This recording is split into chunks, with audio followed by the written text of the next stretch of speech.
2024 आ चुका है जोर शोर से। विधान 5 राज्यों में विधानसभा चुनाव के बाद 3 राज्यों में प्रचंड जीत मिली बीजेपी को। उसके बाद अब लोकसभा चुनाव की बारी है। कहते हैं मध्य प्रदेश में तो लाडली बहना का जादू चला है, लेकिन इसे नकार दिया गया है। तो हम लोकसभा चुनाव पर बात करते हैं। श्री भगत सिंह कुशवाहा जी है, जो पिछड़ा वर्ग मोर्चा के अध्यक्ष भी रहे बीजेपी से और वर्तमान में बीजेपी के वरिष्ठ नेता भी हैं। तो भगत सिंह जी, आई न्यूज में आपका बहुत बहुत स्वागत है। क्या लग रहा है आपको, लोकसभा चुनाव 2024 में क्या भूमिका रहेगी आपकी? देखो, ऐसा है कि मेरी भूमिका तो सदा से ही रही है, क्योंकि मैं धन्य हूं कि मेरे ऐसे पिता की कोख से मैंने जन्म लिया है, जो कि इस भारतीय जनता पार्टी का जो जनसंघ से जहां शुरुआत हुई थी, उसके हमारे पिताजी फाउंडर मेंबर रहे। और मेरे पिता के साथ साथ जो मेरे ससुर महोदय हैं, जो कि ना तो आज इस युग में पिता है ना मेरे ससुर है, स्वर्गीय श्री बाबूलाल भानपुर जी, जिन्होंने कि 19 महीने जेल में रहे, मीसाबंदी रहे, स्वतंत्रता संग्राम सेनानी रहे, समाज के गौरव रहे, समाज के राष्ट्रीय अध्यक्ष रहे, मध्य प्रदेश पिछड़ा वर्ग आयोग में अध्यक्ष के साथ साथ कई निगम मंडल अध्यक्षों में रहते हुए उन्होंने कार्य किया है। तो मैं ऐसे परिवार से आता हूं और तब से ही मैं और मेरे परिवार की भूमिका इस राष्ट्र के सर्वांगीण विकास की उन्नति के लिए लगातार सतत और अनवरत बनी रही। आगे भी जो निर्देश पालन हमको मिलेगा उसका हम पालन करेंगे। मुझे भारतीय जनता पार्टी ने 2 बार मध्य प्रदेश पिछड़ा वर्ग का प्रदेश का अध्यक्ष बनाया। मुझे ज्यादा नॉलेज नहीं था कि 2 बार बनते कि नहीं बनते, लेकिन जहां जन सामान्य में चर्चा थी कि 2 बार प्रदेश का अध्यक्ष बनाना असंभव होता है, लेकिन चूंकि भारतीय जनता पार्टी के वरिष्ठ नेताओं का मैं आभार व्यक्त करता हूं कि उन्होंने मुझे 2 बार मौका दिया प्रदेश अध्यक्ष के नाते। अभी हाल ही में विधानसभा चुनाव में आपसे भी मेरी चर्चा हुई थी और मैंने कहा था कि आप हवा पर मत जाइए, मध्य प्रदेश के अंदर भारतीय जनता पार्टी की सरकार बनेगी। उस समय मुझे उदयपुरा विधानसभा का आकांक्षी का प्रभारी बनाया था, क्योंकि मैंने वहां रहकर काम किया है। तो हमेशा सदा से हमारी भूमिका इस देश के राष्ट्र के सर्वांगीण विकास की उन्नति के कार्य में लगी रही, आगे भी लगी रहेगी।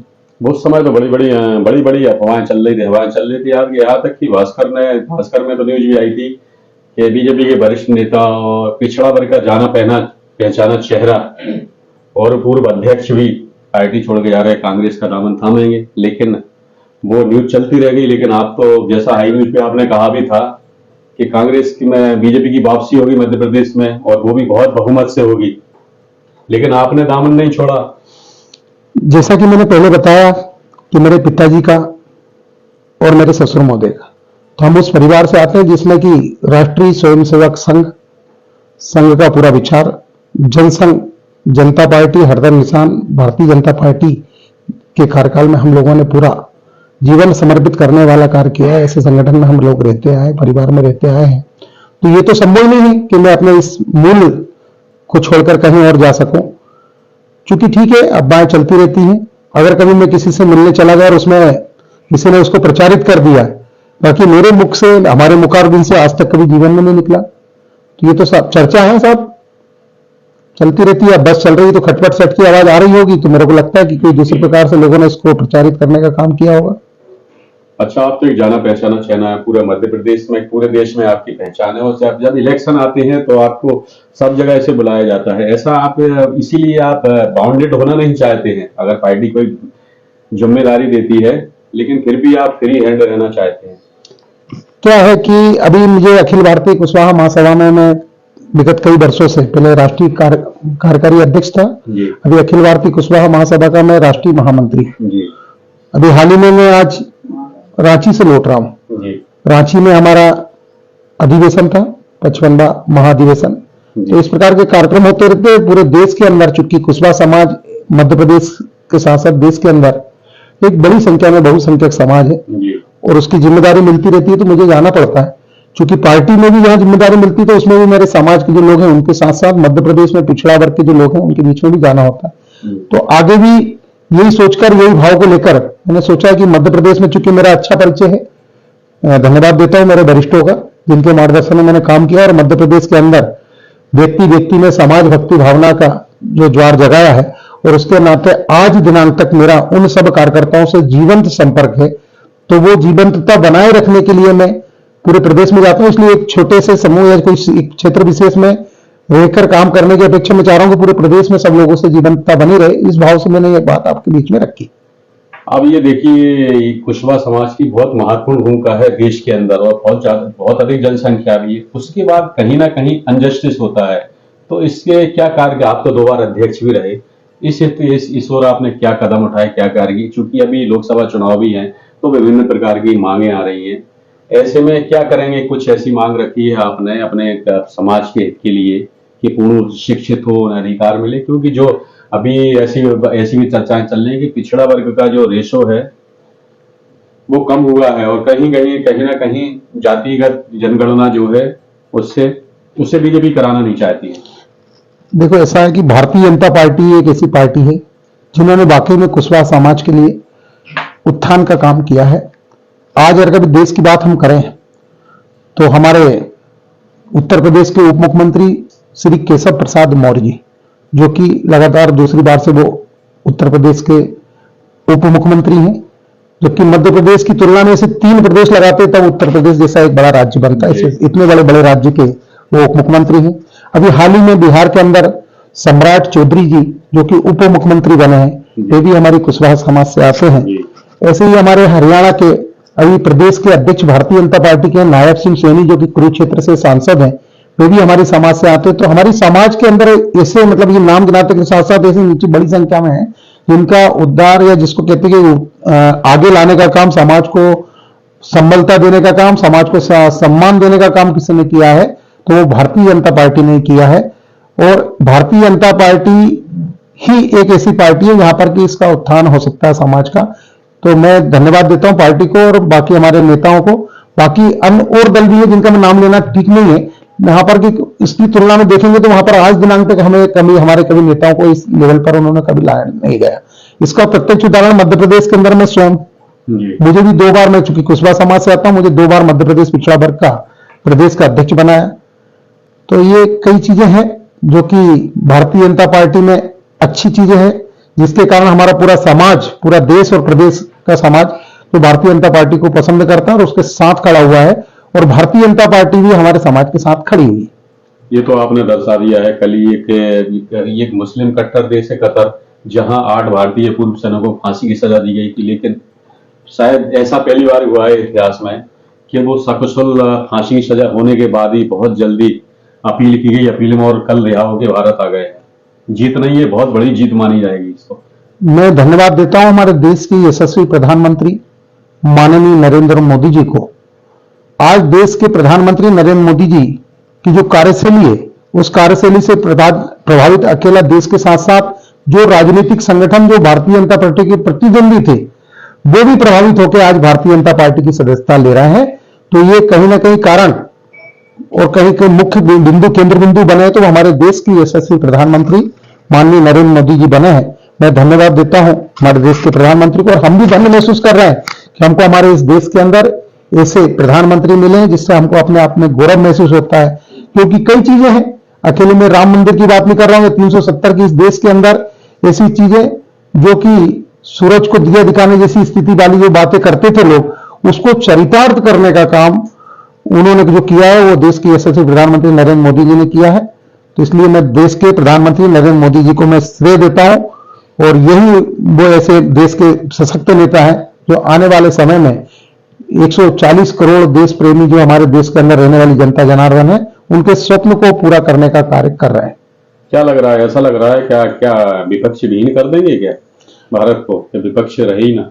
अगर देश के प्रधानमंत्री नरेंद्र मोदी जैसे हमारे पास में लोग हैं तो मुझे ऐसा लग रहा है कि विपक्ष ज्यादा समय तक टिकने वाला नहीं है। इसका उदाहरण अभी हाल आपको देखने को मिल रहा है। लगातार देश में स्थिति क्या है ये मुझे बताने की जरूरत है, आप न्यूज चैनल खोल के देखिए, पता करिए। विपक्ष विहीन कर देंगे क्या? इंडिया गठबंधन बनाया था वो भी तितर बितर हो गया, सब अपने अपने अलग अलग हो गए। अब ये तो बताने की जरूरत नहीं, पिछले 2 महीने के किस्से आप निकाल के देख लीजिए कि कहां पर क्या स्थिति बनी हुई है।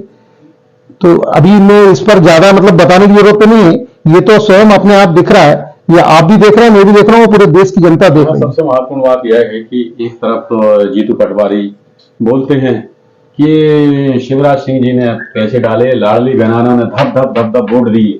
दूसरी तरफ पूर्व सीएम दिग्विजय सिंह कहते हैं कि ये सारा खेल ईवीएम का हुआ है। तो यहाँ सच्चाई क्या है? सच्चाई तो ये है कि इस देश के अंदर जो कार्य पद्धति, कार्यशैली, जो आचार व्यवहार जो था, वो भारतीय जनता पार्टी का इस देश के और प्रदेश के प्रति सकारात्मक था। चूंकि जनता और जनार्दन इस समय जागरूक हो चुकी है और इस जागरूकता को ध्यान में रखते हुए उन्होंने अपने मत का सही प्रयोग किया। इस कारण इस देश के अंदर, इस प्रदेश के अंदर प्रचंड बहुमत के साथ में हमारी मध्य प्रदेश के अंदर सरकार बनी और आने वाले समय में पूरे देश के अंदर प्रचंड बहुमत के साथ में सरकार बनने जा रही है। नहीं, प्रश्न वही है ना, यहाँ जीतू पटवारी जी और कुछ कह रहे हैं, दिग्विजय सिंह जी और कुछ कह रहे हैं, उनमें भी एक मत नहीं है सीधा सीधा। उनमें एक मत नहीं, लेकिन मेरी जनता, देश की जो प्रदेश की जनता है, उसका मत क्या है, ये मैंने आपके बीच में रखा कि उन्होंने जो देखा कि हमारी भारतीय जनता पार्टी है, उसकी जो कार्यशैली है, कार्य पद्धति है, उसकी कथनी और करनी में अंतर नहीं है। इस कारण उससे प्रभावित होकर और आज वर्तमान परिप्रेक्ष्य में जो हमारी जन कल्याणकारी योजना केंद्र की और राज्य की जो चल रही है, उन योजनाओं से प्रभावित होकर एक अच्छा और सशक्त नेतृत्व चुनने का काम भारतीय जनता पार्टी का को समर्थन देने का काम प्रदेश और देश की जनता ने किया, आगे भी करेगी। अच्छा, अभी क्या लग रहा है आपको, मध्य प्रदेश में कुशवाहा समाज को कितनी लोकसभा, 29 सीटें हैं मध्य प्रदेश में, तो कितनी सीट मिलने की संभावना है? अब ये तो हमारा केंद्रीय नेतृत्व है, वो तय करता है।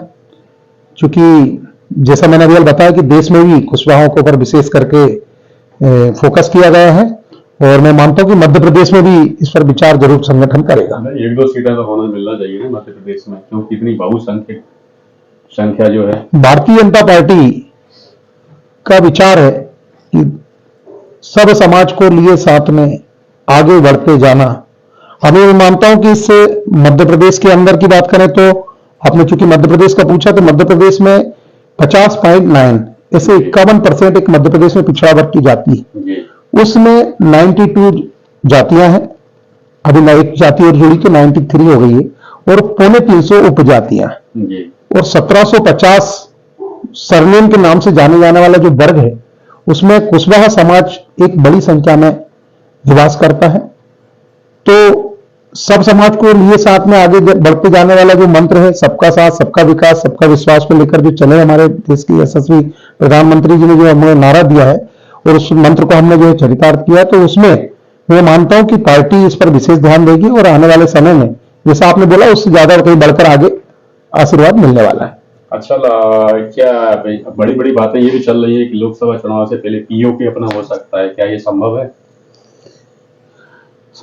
जब मैंने कहा कि देश के यशस्वी प्रधानमंत्री ऐसे हमको मिले सशक्त और शक्तिशाली कि इस देश के अंदर अब सब संभव है, क्योंकि जो असंभव होने वाली बात जो 500 साल जैसे पुरानी जो स्वप्न थे उसको और कभी चरितार्थ कर दिया है और उसको पूरा कर दिया, तो ये सब दुनिया में सब संभव है। मैं धन्यवाद देता हूं ऐसे प्रधानमंत्री। ऐसी पार्टी है कि सब संभव। ये पिक्चर वायरल हुई थी अभी भजन लाल शर्मा जी की कि वो बस में लटकते हुए आ रहे हैं भारी भीड़ में, उसको उस और देखिए एक बार विधायक बने, उनको मुख्यमंत्री बना दिया गया राजस्थान का। देखो, कहने का तात्पर्य यह है कि कभी ऐसा भी आ सकता है कि हमारे भगत सिंह जी भी जल्दी ही प्रधानमंत्री बन जाएं, तो क्या कुछ करेंगे देश के लिए?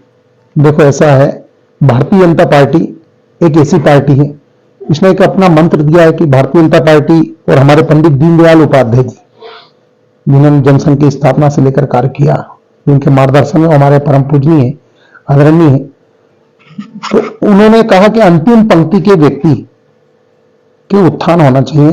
तो अंतिम पंक्ति में जो व्यक्ति खड़ा है, चाहे वो सबसे नीची जाति का होगा, चाहे वो सबसे निम्न वर्ग का होगा, इसके अलावा भी चाहे वो एक बहुत ही आर्थिक स्थिति से कमजोर भी होगा, तो उसको ना ध्यान में रखते हुए हमारे भारतीय जनता पार्टी में आखिरी वाले व्यक्ति को भी आगे लाने का कार्य भारतीय जनता पार्टी ने किया। और जो ऐसे एक सामान्य भाषा में कहते हैं ना कि फर्श से अर्श पर ले आने का कहीं चमत्कार किसी को देखने को मिलेगा, तो वो और सिर्फ एक ही संगठन है जिसका नाम है भारतीय जनता पार्टी। उसमें ये सब संभव चांस मैं उम्मीद कर सकता हूं आने वाले टाइम में। नहीं, सभी कर सकते हैं, इसमें सबके लिए उम्मीद हो सकती है। यही एक पार्टी है जिसमें कि बहुत पीछे वाले व्यक्ति को भी आगे लाया जा सकता है। उसका तो स्वयं उदाहरण मैं खुद भी हूं ना कि मैं एक बहुत छोटे से गरीब सामान्य परिवार से आता था, लेकिन चूंकि मैं केटरिंग का कार्य करता था। वो कैसे कह सकते हैं बहुत छोटे से गरीब सामान्य, जिसने स्वतंत्रता की लड़ाई लड़ी हो, मीसाबंदी में इतने साल तक जेल रहे हो, कैसे कह सकती है? आप तो उससे इतने संस्कार आपने जो संस्कार है। मैं आर्थिक रूप से छोटी बात कर रहा हूं कि आर्थिक रूप से मैं इतना छोटा व्यक्ति होने के बाद भी मैं केटरिंग का कार्य करता था, चूंकि मेरे पिताजी और ससुर महोदय ने बड़े त्याग किए, तपस्या की है। के कार्यकर्ता थे, मोदी तो चाय ले जाके बेचते थे। हाँ, तो जब मैं केटरिंग का कार्य करता था, मुझे विश्वास भी ऐसा स्वप्न भी नहीं सोच पाया था मैं कि कभी ओबीसी मोर्चे का प्रदेश का अध्यक्ष बनूंगा। लेकिन चूंकि ये पुण्याई हमारे ससुर महोदय की और हमारे पिताजी की, इनके आशीर्वाद से, और मैं संघ में प्रचारक रहा, तो हमारे संघ के सारे आशीर्वाद मिलना सब लोगों से, और उसके कारण मुझे जो है पार्टी ने इतनी बड़ी जिम्मेदारी दी। तो ये सब जो है मात्र भारतीय जनता पार्टी में संभव है, कांग्रेस के अंदर ये कभी देखने को आज तक नहीं मिला है, जो कि हम देखते रहते हैं न्यूज चैनल के माध्यम से, लोग मिलते जुलते हैं तो हमें समझ में आता है। भारतीय जनता पार्टी एक ऐसी पार्टी है जो बातों में सबका साथ सबका विकास वाली बात करती है, तो उसको चरितार्थ भी करती है। अच्छा, लोकसभा में क्या भूमिका है आपकी? कितनी संभावना है कि पूर्व सीएम शिवराज सिंह ने कहा है कि हम 29 की 29 कंठमाला बनाकर मोदी के गले में पहनाएंगे? बिल्कुल ठीक कहा है जो शिवराज जी ने कहा, माननीय मुख्यमंत्री। हाँ, हमारा लक्ष्य यही रहता है। 29 की 29 सीटें, वैसे भी हमारे पास 28 सीटें थी, एक सीट नहीं थी। इस बार हमारा पूरा प्रयास है कि 29 की 29 सीटें भारतीय जनता पार्टी को विजय श्री दिलाकर देश के यशस्वी प्रधानमंत्री जी के लिए जो कंठमाला आपने नाम लिया उसको हम करेंगे पूरा। तो ये कंठमाला पहनाने में भगत सिंह जी की क्या भूमिका रहेगी? अब देखो, ऐसा है कि ये चूंकि एक बड़ा कार्य है भारतीय जनता पार्टी का, और इसमें हमारे जैसे कई हजारों लाखों लाख कार्यकर्ता काम कर रहे हैं, तो हम तो इस बात के लिए गर्व महसूस करते हैं कि इस महान कार्य जो चल रहा है इसमें हम लोग लगे हुए हैं, और हमारी अपनी भूमिका है। मैं जब से लगा हूं कार्य में तो मुझे फुर्सत नहीं मिलती है, दिन भर लोगों से मिलना जुलना, संपर्क करना, तो ये मैं अपने आप में धन्यता महसूस करता हूं कि मेरा आज जो जीवन संपर्क है, तो ये मेरी एक बड़ी भूमिका है कि मैं मध्य प्रदेश के हमारे जो पिछड़ा वर्ग है उससे ज्यादा अन्य जाति समाज वर्ग के धर्म के लोगों से मैं मिलता रहता हूं, और उनको एक सदकार्य और अच्छे कार्य के लिए प्रेरित करता हूं, और वे मेरी बात को मानकर उस कार्य को पूरा करते हैं। तो ये मेरे लिए अपने आप में एक बड़ा कार्य है। और चूंकि हमारी एक व्यवस्था बनी हुई है, परंपरा बनी हुई है, जिसमें सर्वे सर्वा हमारे राष्ट्रीय अध्यक्ष और प्रदेश अध्यक्ष संगठन के हमारे साथ सत्ता में हमारे मुख्यमंत्री और प्रधानमंत्री होते हैं, तो एक व्यवस्था है। अच्छा, लास्ट में इतना और बता दें आप, इस बार राहुल गांधी की न्याय यात्रा की चर्चा क्यों नहीं है? अब चूंकि हम तो हमारे कार्य इतने सारे हैं कि हम अपने कार्यों की बात करेंगे। आप मुझे अपने कार्य से बताइए कि मेरे अपने कार्य, मेरे समाज के, मेरे वर्ग के, मेरे धर्म के, मेरे पार्टी के, मेरे संगठन के, तो मैं उसकी चर्चा आपको बता सकता हूं। बाकी लोगों के बीच में कैसे मैं बता पाऊंगा? वो तो इनकी कथनी और करनी को लेकर खुद समाज तय करता है, और समाज में चर्चा नहीं है, इसका मतलब समाज ने उनको नकार दिया। नहीं तो एक के बाद एक आप खींचते जा रहे हैं। अशोक चव्हाण जी आ गए हैं कल, बताइए, सारे के सारे जब बीजेपी में आ जाएंगे। बिल्कुल, बहुत अच्छी बात कही आपने। तो उसके पहले मैंने एक बात रखी थी कि हमारे भारतीय जनता पार्टी जो एक बिल्कुल सिद्धांतों पर चलने वाली पार्टी है, और इसकी कथनी और करनी में अंतर नहीं है। इसके कारण सारे लोग प्रभावित होकर भारतीय जनता पार्टी का दामन थाम रहे और आगे भी थामते रहेंगे। ठीक है भगत सिंह जी, बहुत बहुत धन्यवाद। लोकसभा में आपकी बहुत अच्छी भूमिका होगी। और ये थे भगत सिंह कुशवाहा जी, सीधा सीधा कहना है कि 29 की 29 सीटें लाएंगे, कंठमाला पहनाएंगे, लेकिन समाज के हित के लिए जो कर रहे हैं बहुत बड़ी बात है। लगातार, यानी एक तरफ देश के प्रधानमंत्री 18 घंटे काम करते हैं, तो ये भगत सिंह जी भी बराबर लगे रहते हैं, यानी 16, 17, 18 देखते ही नहीं है, लगे ही रहते हैं जब टाइम मिलता है। लेकिन फोन भी किसी का आता है तो 1 घंटे भी पूरी नहीं होती, उठ जाती है और बार बार रिपीट भी करते हैं। धन्यवाद भगत सिंह जी, बहुत बहुत। अशोक श्रीवास्तव, अफरोज आलम के साथ भोपाल से। मिलते रहिए हाई न्यूज के इस खास कार्यक्रम। Thank you. जब झोंक लगा, सुगंध उड़ी, मुंह में पानी और भूख बढ़ी, बढ़ा ये हर व्यंजन का स्वाद, मिला है इसमें माँ का प्यार। गोविंद मसाले जो खाने में डाले हैं, आपस में अपनों का प्यार बढ़ा दे रे। गोविंद मसाले, मसाले जो रिश्ते बनाए।